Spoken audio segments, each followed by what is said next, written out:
Hi, welcome to the DAPE virtual conference. For those of you I haven't met, I'm Mary Thissen, and I'm the physical education consultant at the Department of Education. We're almost 1 month into the 2021 school year, and the challenges due to COVID-19 are numerous.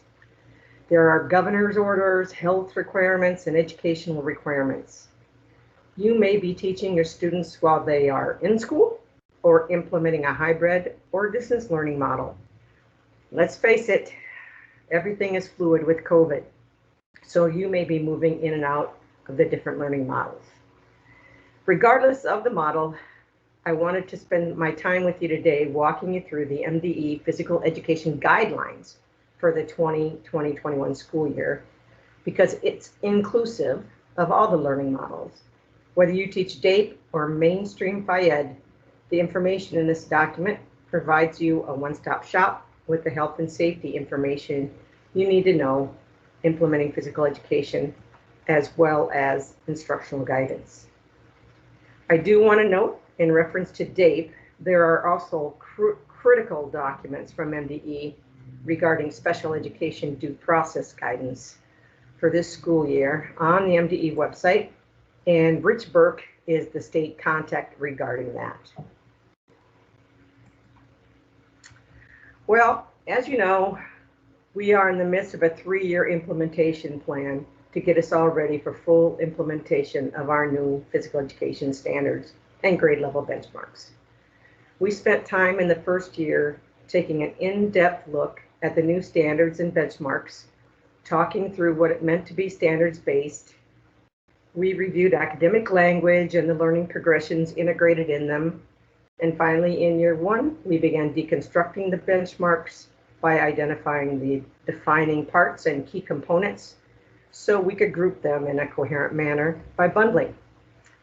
In year 2, we took a time out from the curriculum development process to focus on assessment and grading.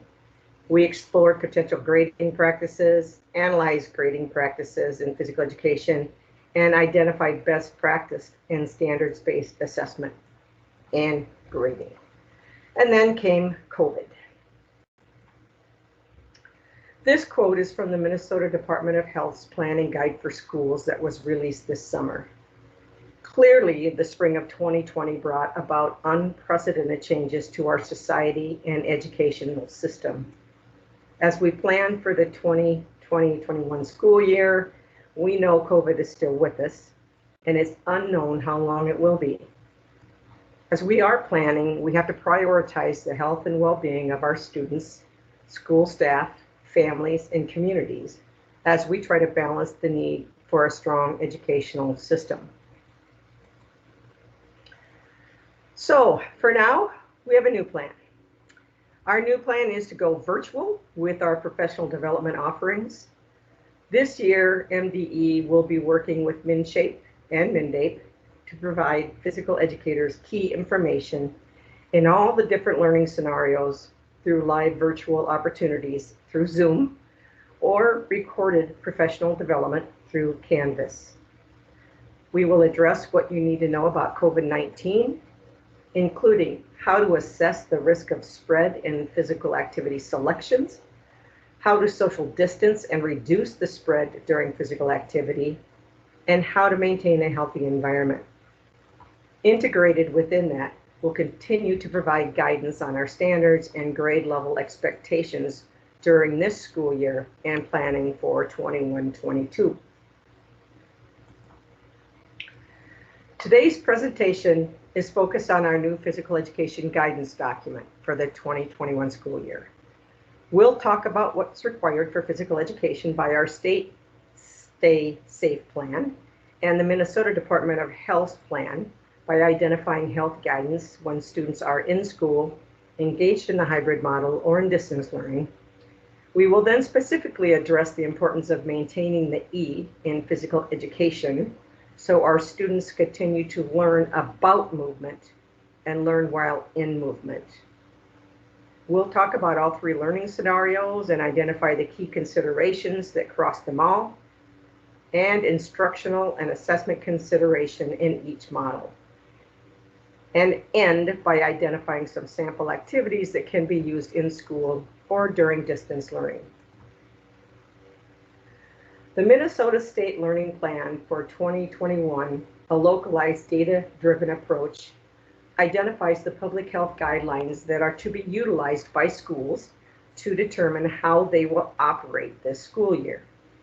The 2021 Planning Guide for Schools from MDH provides guidance for school leaders around policies and practices and strategies that schools must implement, as well as recommendations they should consider to optimize education and promote health and safety while mitigating risk throughout the school year. The document directed schools to develop plans for the 3 scenarios: in-person learning, hybrid learning with social distancing, and distance learning only. The Minnesota Department of Health document is also to be used in combination with the Minnesota Department of Education's 2021 planning guidance for Minnesota schools that identify guiding principles and vital information as schools formulate their plans in the fall of 2020. All of these resources contain critical information that are foundational around the responsibility of schools during the COVID-19 pandemic and contain relevant information for physical educators. The purpose of this resource is to identify the pertinent information in all 3 of them that apply specifically to physical education. The goal of physical education is to develop physically literate individuals who have the knowledge, skills, and confidence to enjoy a lifetime of physical activity. The impact of COVID-19 does not change the goal of physical education. However, there are considerations that apply in implementing programming. The spring of 2020 required a quick response from physical educators to change from in-person instruction from the gymnasium to meeting the outcomes of physical education through distance learning. Due to the quick response, many programs became fitness focused or simply provided movement activities to keep students moving without being aligned to their spring programming learning expectations. While it was understandable under the circumstances, physical educators now have had more time for purposeful planning. Physical education is not just about movement, it is the process about learning while in movement and about movement. Regardless of the learning model, physical educators do your best to keep the education in the forefront. Physical education standards, while inclusive of physical fitness, also address fundamental motor movement skills and apply them to complex movement patterns. They apply knowledge of concepts, principles, strategies, and tactics to movement and performance. They talk about responsible personal and social behavior that respects self and others and recognizes the value of physical activity for health, enjoyment, physical activity, enjoyment, challenge, self-expression, and social interaction. So did anything about COVID change the requirements for physical education? The answer to that is no. Currently in Minnesota, all K-12 schools are required to implement the 2010 physical education standards and develop their own grade level benchmarks and curriculum and assessments to meet them. All students must receive instruction in Phy-Ed, K-8 every year. High school students must receive instruction in Phy-Ed at least once. The amount of time, credit, and graduation requirement is determined at the local level. It's important to note that we are changing our physical education standards. The 2018 Minnesota K-12 academic standards and grade level benchmarks are to be fully implemented in all Minnesota school districts by the 21-22 school year. This is defined as, by 21-22, instruction in physical education in grades K-8 must be inclusive of all of the 2018 Minnesota academic standards and grade level benchmarks. Instruction at the high school level must include the 2018 Minnesota academic standards and grade level benchmarks for grades 9 to 12, beginning with the 21-22 freshman or 9th grade class. All school districts are required to develop assessments to ensure students are meeting those benchmarks. Here are some considerations for the 2021 school year for physical education identified by SHAPE America in their document, SHAPE America 2021 School Reentry Considerations, K-12 Physical Education, Health Education, and Physical Activity. Whether the delivery method is in-school, distance learning, or hybrid, physical educators should consider 3 distinct areas of focus when planning curriculum units, assessments, and learning activities for students. They are equity, inclusion, and accessibility, social emotional learning in a trauma-centered learning environment. Examples of each of these focus areas are in the next few slides. Unfortunately, the pandemic has increased the equity gap in education and has highlighted disparities in student and teacher access to digital devices, learning materials, and the internet. As DAPE teachers, you have always been aware that equity, inclusion, and accessibility has to be considered when planning curricular units, assessments, and learning activities. Learning expectations have to be adapted to meet the students' current conditions. By modifying programming, students of all physical abilities can participate in movement meaningfully. When considering students with 504 or IEPs, you can ask yourself key questions in determining the needed accommodations. What are their in-school or distant learning needs? If distance learning, do they need closed captioning, their materials ahead of scheduled meeting time, their sessions recorded or sent to them afterwards? Do they need visual aids, tutorials, or individual virtual meetings? Can any of the accommodations or modifications be used for all of the students? Will wearing face coverings impact students' ability to interpret emotions and facial expressions and their ability to hear speech? When utilizing distance learning or the hybrid model, consider if there is equal access to the internet and a device at home to complete the assignments. When utilizing a distance learning or hybrid model, consider English language learners. How will you make assignments available? How will you communicate with parents or guardians? What additional aids will you need to help students understand assignments? Who can you use as a resource for help in supporting English language learners? Will wearing face coverings impact a student's ability to hear speech or understand what is being said? Social and emotional learning is a critical component of educating today's youth and a key component of physical education instruction.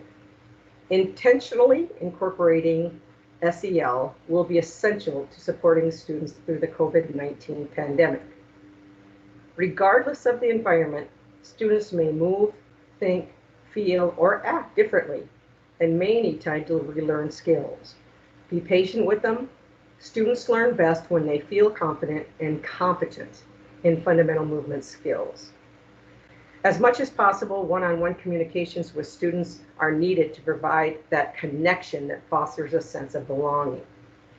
Encourage students to be active and provide autonomy for activity selections. Integrate social emotional learning skills and competencies through all physical education programming. For information regarding social emotional competencies, see the Minnesota Department of Education's Social Emotional Implementation Guide. Or to see how social emotional competencies align with the National Physical Education Standards, see the crosswalk for SHAPE America National Standards and grade level outcomes. Mental health experts anticipate that many students will have experienced trauma related to the COVID-19 pandemic. Students will not be prepared to engage in learning if they don't feel physically and emotionally safe. A trauma-sensitive mindset can be applied to all facets of education: teaching strategies, behavior management, assessment, and policies. Creating a trauma-sensitive learning environment in physical education and throughout the school will be imperative to help students ease the impact of trauma in their life. Get to know your students' pandemic experiences. Stress and trauma can inhibit learning. Meet students where they are and adapt accordingly. Appropriate movement selections can help relieve their stress. Provide opportunities to connect with your students and for students to connect with you, such as office hours, chat times, and one-on-one check-ins. Create a predictable setting and routine, doing such things as setting a regular class structure and preparing students for potential upcoming changes with as much lead time as possible. Keep or create a chance for student voice, providing opportunities for students to get involved with things such as class norms, ideas for routines or activities, and also provide many opportunities for them to give feedback. Implement restorative practices for issues that evolve to assist in mending relationships. Check in with your students to see how they are and make adaptations if they are overwhelmed with feelings of anxiousness expressed through activities, such as deep breathing exercises or calming music meditations. Regularly check in with students regarding their needs and what they are doing for self-care. For further information, Shape America released additional documents to help guide physical educators in the development of units, lessons, and learning experiences, keeping equity, inclusion, and accessibility, social emotional learning, and a trauma-centered learning environment in the forefront. They are the Shape America 2021 Key Considerations, a Teacher Strategy Workbook, as well as a Shape America 2021 Physical Activity at Home Survey. These are available on the Shape America website. The impact of COVID-19 has created a new physical education challenge to determine what the most effective instructional strategies are that can reach all students. Whether students are in the gym or at home or on a playground or a field, the goal in physical education is to create physically literate students with knowledge, skills, and confidence to be active for a lifetime. A quality physical education program provides students with a planned, sequential K-12 standards-based program of curriculum and instruction designed to develop motor skills, knowledge, and behaviors for active living, physical fitness, sportsmanship, self-efficacy, and emotional intelligence. The following strategies are relevant for physical education regardless for the learning model.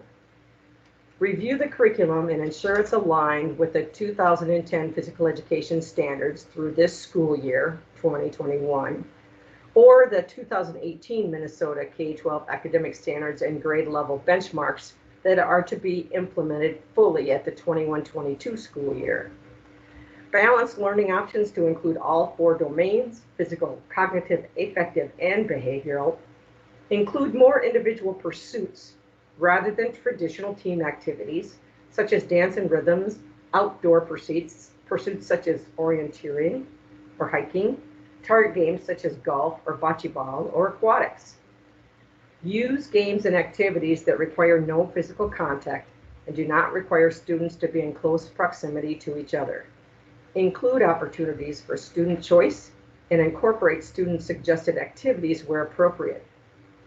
Explore with the school administration the availability of funding around technology and program needs from the CARES Act. Assess all state standards, including formative and summative assessments. If a school district has determined that it's safe and appropriate to reopen schools based on the MDH guidance, many new protocols and precautions must be put in place to ensure the health and safety of school staff and students. While in school, staff and students need to follow protocols to maintain physical distancing guidelines as much as possible. Teachers should be aware of the school plan for sanitation and how to implement the plan for sick students and monitor patterns of illness. Consider accommodations that allow staff and students with underlying medical conditions the opportunity to work and learn from home. Consider ways to keep groups of students and staff static so they remain in the same cohort and as much as possible. Cancel or reschedule field trips, intergroup events, or extracurricular activities based on local community COVID-19 guidelines. Allow students to participate to the best of their ability while wearing the clothes they wore to school. Encourage students to wear comfortable clothing and safe footwear that allows for safe movement and is appropriate to the weather, plan alternative activities for students who don't wear safe attire. The alternative activity should align with the same grade level benchmarks that the rest of the class is working towards mastering that class period.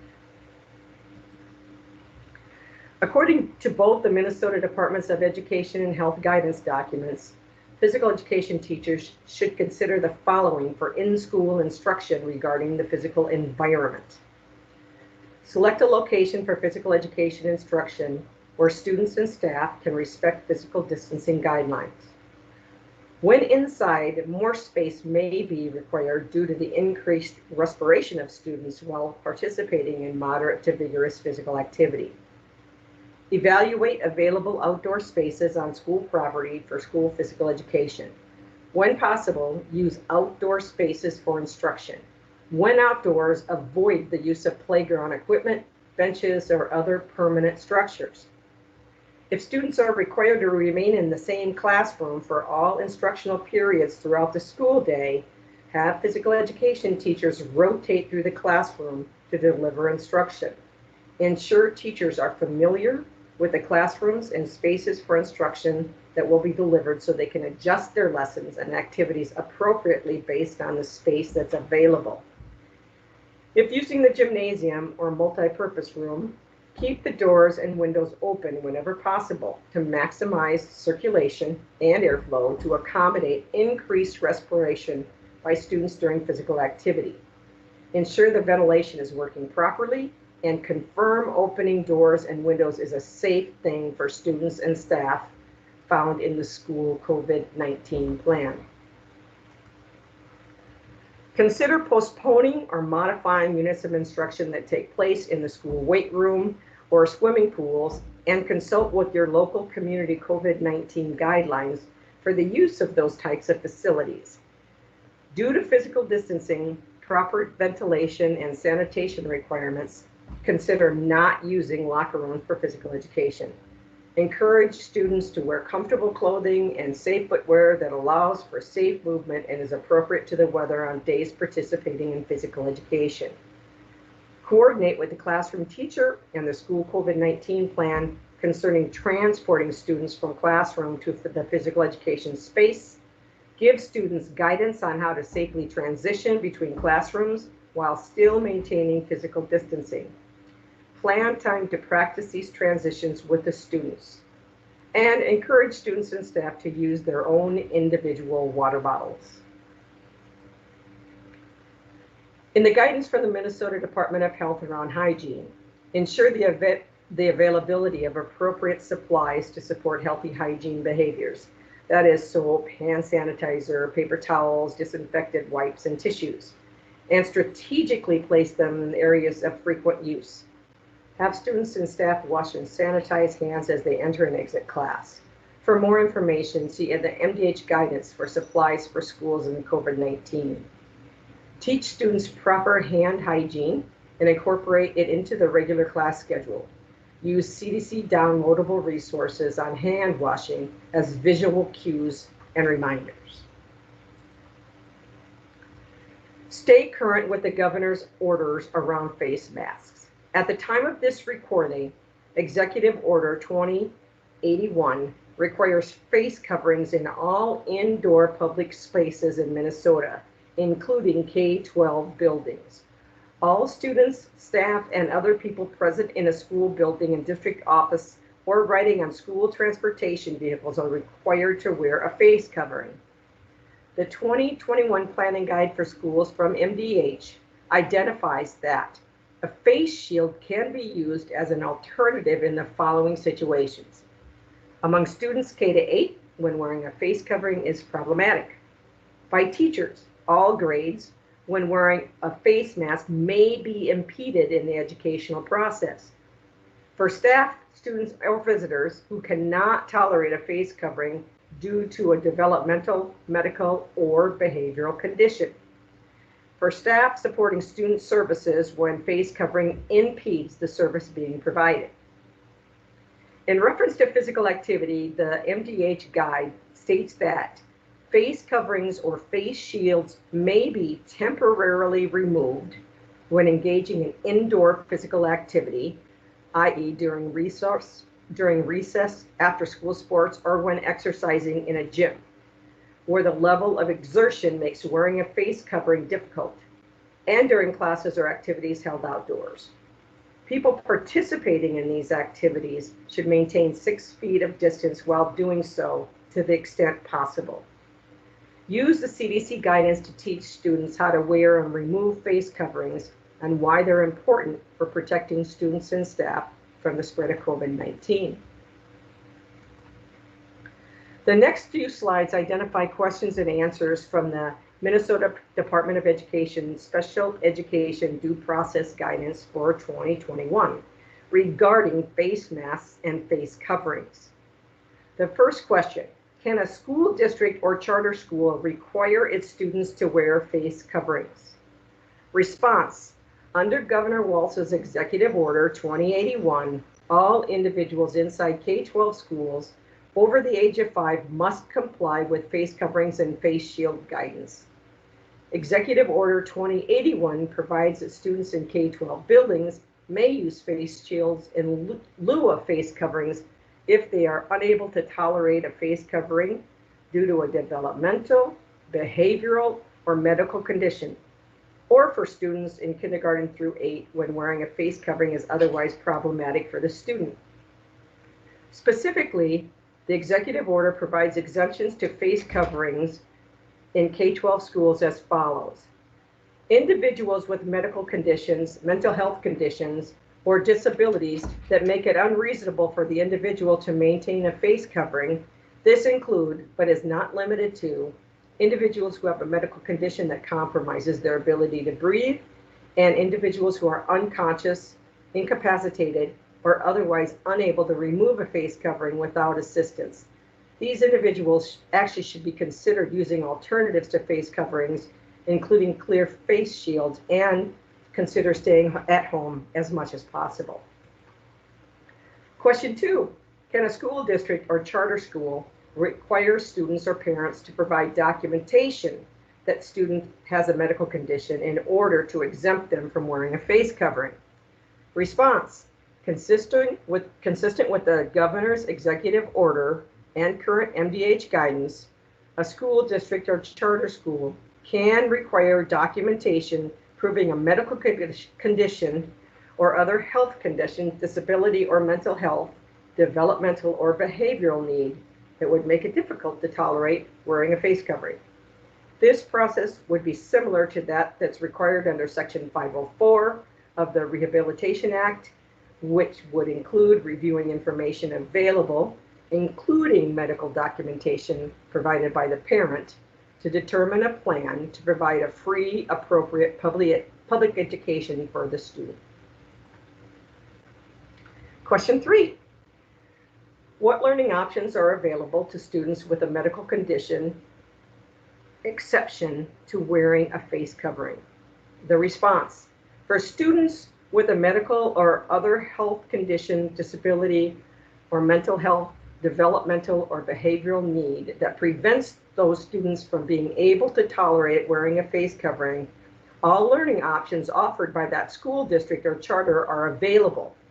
For students receiving services under the Individuals with Disabilities Education Act, the student's IEP team should review and revise the IEP plan as well as possible to make sure that the student's anticipated needs and other matters related to the student's educational programming during COVID-19 is included in the plan.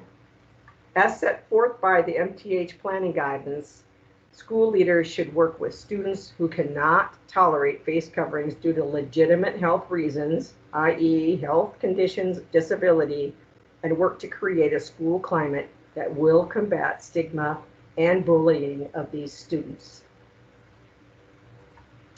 Question 4, what's the consequence for students who refuse to wear a face covering?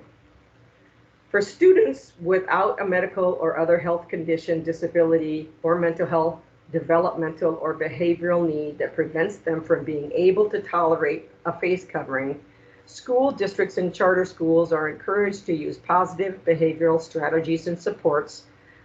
For example, positive behavioral Invention and Supports for PBIS, to teach and model and change the culture norm to reinforce the use of face coverings or face shields from students. The MDH planning guide in the event says, within the event of a student without a condition cited above continually refuses to wear a face covering, school districts and charter schools should consult normal discipline policies. However, the use of discipline prior to the implementation of positive behavioral strategies and support is strongly discouraged. Question 5. What is MDE doing to ensure students who are deaf or hard of hearing and rely on lip readers are able to interact with their teachers and classmates? The response is that MDE is working with the Minnesota Management and Budget and Department of Administration to procure a shipment of clear face masks that can be used to control virus spread and allow a student who is deaf or hard of hearing to see the mouth. MDE will be communicating how these masks will be allotted and distributed in the future. School districts and charter schools may also use their federal coronavirus aid, relief, and economic security of CARES Act funding to procure their own shipment of face masks. Now let's move on to what we need to know about in-school equipment, safety, and sanitation. It's important to consult with your school-wide COVID-19 plan and MDH guidance regarding proper physical education equipment and sanitation procedures. Inventory physical education equipment at the school and identify which pieces of equipment can be easily and effectively sanitized. Cloth or porous materials such as yarn balls are more difficult to properly sanitize than vinyl or plastic materials and should not be utilized. Limit use for physical education equipment and eliminate the use of equipment that would be passed between or shared by multiple students throughout a class period. For equipment that will be touched or handled by students, assign each student their own piece of equipment for that class period. Properly clean and disinfect equipment between classes. If there is not equitable equipment for all students, or if equipment cannot be properly cleaned and disinfected between classes, avoid the use of equipment altogether. If using equipment, keep extra materials available in case a piece of equipment being used by a student becomes dirty or unsanitary during a lesson or activity.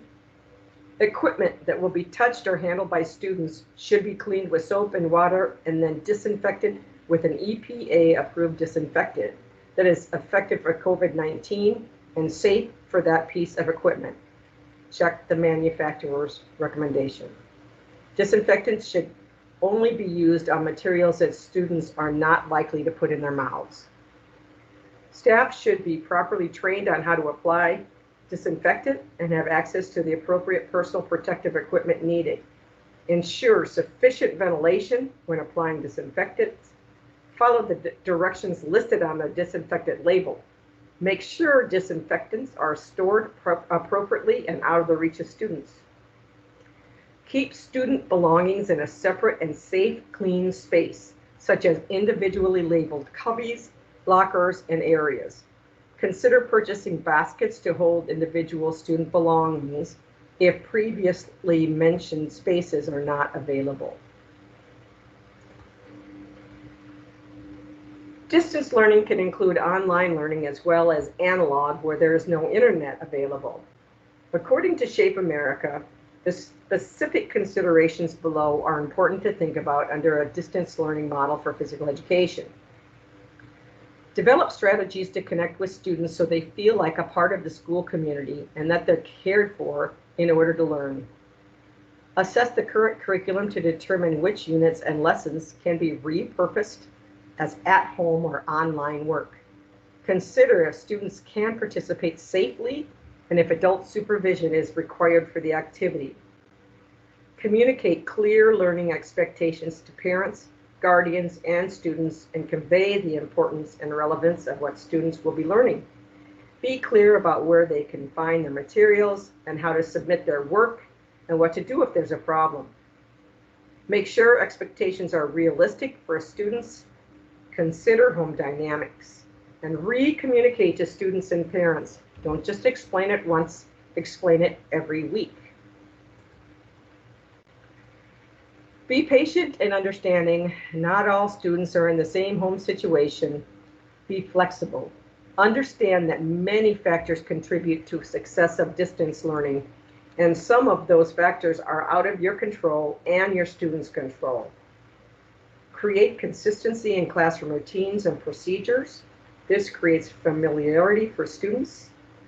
Provide opportunities for students to design, monitor, and evaluate their own physical activity preferences. Allow students to choose activities and describe how the selected activity impacts their flexibility, cardiovascular health, muscular strength and endurance. Include activities and assignments using technology when feasible. Balance screen time and activity time. Hold dedicated office hours so students can reach you, or schedule phone or other means of communication for student check-ins. Explore using parks or green spaces for outdoor learning and activities. And provide equipment if needed to meet an assignment. In hybrid learning, students attend school at a staggered schedule and participate in distance learning when not in school. When planning for the hybrid model, physical educators need to consider all the issues identified in the in-school section of this document, as well as the distance learning section. In addition, the Minnesota State Learning Plan for the 2021 Minnesota Plan requires social distancing in this learning model of at least 6 feet at all times in school buildings. When implementing a hybrid model, Shape America suggests implementing a flipped classroom. A flipped classroom refers to a pedagogical approach in which the teacher assigns tasks to complete at home, such as videos, audio recordings, worksheets, quizzes, student activity handouts, or textbook readings. Once completed at home, students arrive at school ready to put the knowledge they gain into the practical use in the environment. A flipped classroom approach is one way to shift the focus in classes from a direct instructional delivery of information to a guided student acquisition of knowledge and skills. This approach can be successful in engaging parents and caregivers at home, showing them the potential benefits that physical education can bring to their lives. Other considerations include switching from provided direct instruction to a more student-centered or project-based learning, providing synchronous learning opportunities, distance learning that happens in real time as much as possible, but record lessons to provide students who may not have access to real time. Allow for optimal student choice and provide opportunities for students to engage with teachers directly and often. COVID has challenged physical educators to think beyond the gymnasium or outdoor field setting to determine activities that can be done in the home, usually alone with minimal space and equipment. While planning, physical educators are encouraged to revisit the Keep the E in Physical Education section of this document. During the 2021 school year, schools in Minnesota may be using those 2010 physical education standards in which grade level benchmarks and curriculum activities and assessments are developed at the local level. It's left to the districts to determine the feasibility of the implementation of their locally developed curriculum during distance learning. The 2018 Minnesota K-12 standards and grade level benchmarks identify activity categories that physical educators are utilizing to assist them in their selections and are adapting for distance learning. They include aquatics, dance and rhythm, fielding and striking, fitness activities, individual performance activities, invasion games, net and wall games, outdoor pursuits, and target games.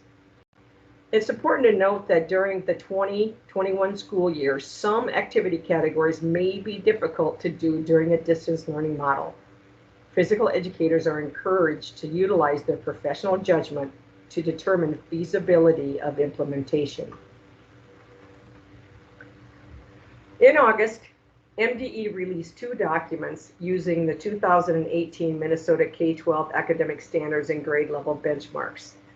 They are PE standards and benchmarks in school activity examples and PE standards and benchmarks distance learning activity examples.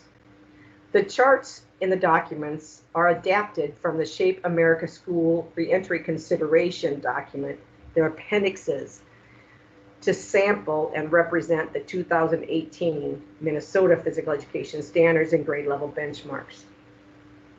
The columns identify the standards, focus areas across grade bands of K2, grades 3-5, grades 6-8, and grades 9-12, followed by sample activity ideas teachers may use working towards an individual benchmark. They are not to be interpreted as an activity that meets a benchmark. Physical educators should continue to address all state standards at all grade levels, prioritizing the need for physical distancing, masks when possible, and limited or no use of shared equipment by students. The emphasis of standards at each grade level remain the same. There's a strong emphasis for grades K-5 in Standard 1 in the development of motor skills and movement patterns in the locomotor, non-locomotor, and manipulative focus areas. Grades 6-8 also focus heavily on Standard 1, but with emphasis on specializing the fundamental motor skills and movement patterns to gain categories, with an additional strong emphasis on Standards 2 and 3 that focus on movement concepts, principles, strategies, and tactics, as well as health-enhancing physical activity and fitness. The emphasis for grades 9-12 is on Standard 3, with focus areas of physical activity and fitness, engagement in physical activity, assessment, program knowledge, nutrition, and stress management. And once again, the charts are not meant to be an exhaustive list, but to provide a catalyst for physical educators to generate additional ideas. Some activities will require modifications to meet physical distancing guidelines. Here's an example of an in-school activity for grades 3-5.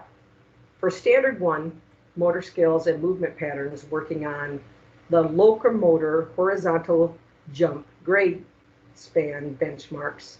One activity could be that a student approaches a line on the floor and long jumps landing on 2 feet.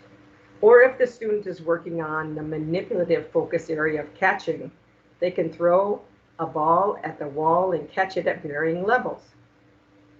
For Standard 3, health enhancing physical activity and fitness, students working in the fitness knowledge focus area can identify the components of the FIT principle, or in the focus area of nutrition, they can explain the importance of drinking water during physical activity. Here's another example of in-school activity for grades 6-8. For students working in Standard 2, movement concepts, principles, strategies, and tactics in the focus area of fielding and striking, they can identify offensive situations to advance a teammate during a softball game. Or if they're working in outdoor pursuits, they can describe the basic skills and tactics necessary for an outdoor pursuit, such as canoeing.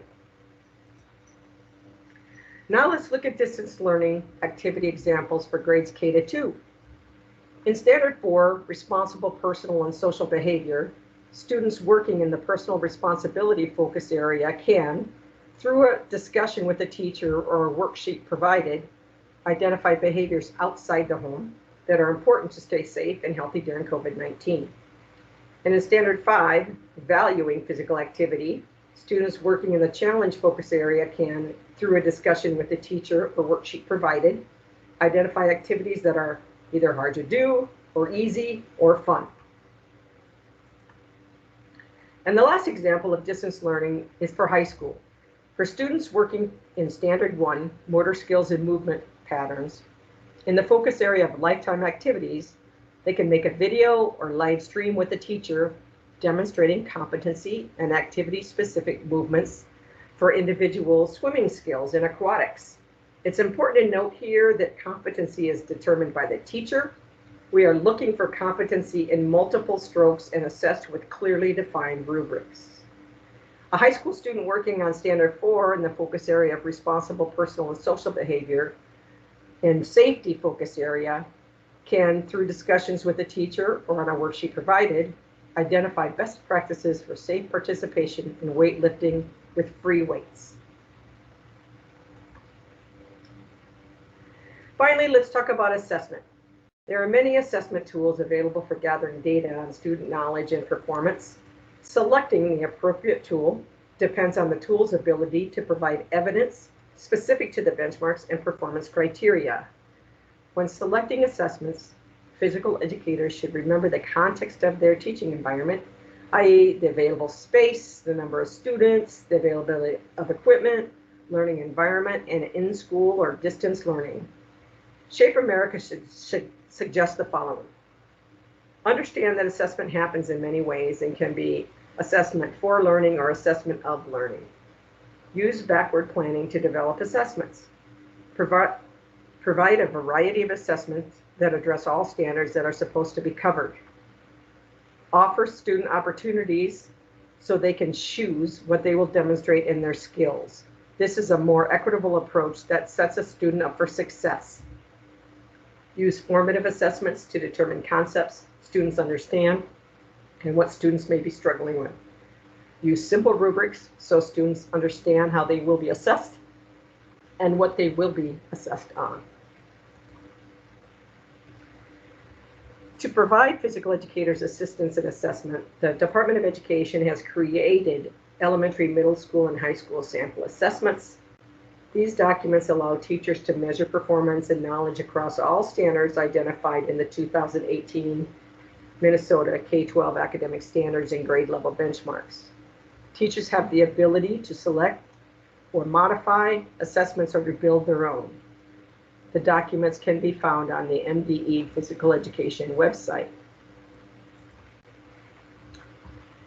Finally, here's a list of resources for COVID-19 from MDE, MDH, and the CDC to stay up to date. In addition, I highly recommend the instructional resources that can be found from MDE, Shape America, MinShape, MnDAPE, Open Now, and Dynamic PE ASAP. I thank you for your time today, and I wish you the best as we go through this school year.